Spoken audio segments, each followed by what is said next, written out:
Hanggang. Hi!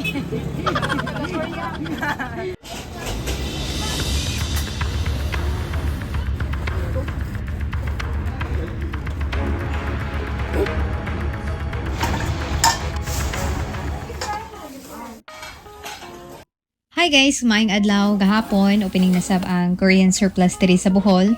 So mo na didto mi kay usahay ra man pud sila mag-open ng mga bagong items unya sa pagabot na mo didto.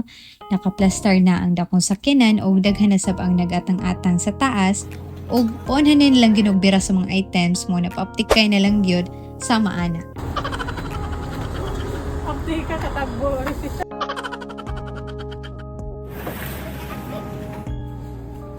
So dihang dapita ginaog na nila mga items ug dahil isaka na nila dito sa taas ug dito na ka pwede makapili sa imong gustong paliton.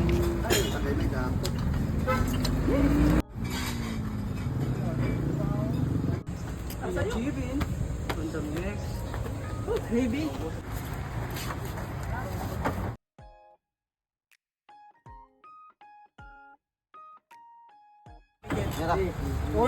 Gamay. Uno, dos, tres.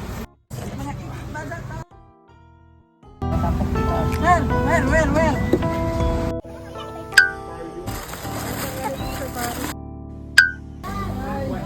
Usually, yung display nila gahapon ay mga kaldero, mga kahag, buwan pang mga gamit ng mga pangkusina. Unya, ang price is kinilo including yung mga baso, plato. Usahay, maka-timing good food ka ng mga bagong items pero medyo mahal good ignoon ang price. Pero mahangyo rin good food kamay, no? Nasab sila yung mga dagang sapatos, chinelas, pero matagbaw ko yung kauna. Kaasa ang Paris, kibasin ang Paris to pa sa Korea.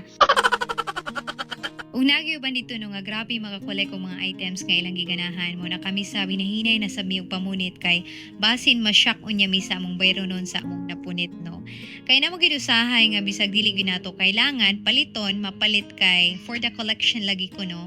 Unya TN wala na tay kabutangan. So mo na hunaong gyud nato o gamiton ba gyud natong sa kabutang or dili kay para di gyud masayang. Karong panahon na no is ang kwarta is dali ra ka siyang gastuhon pero lisod ka ang pangitaon. Well daghang salamat sa paglantaw guys. Ug susunod na pod. Bye!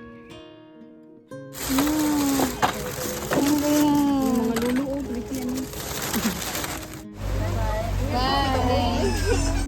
Bye! Happy shopping!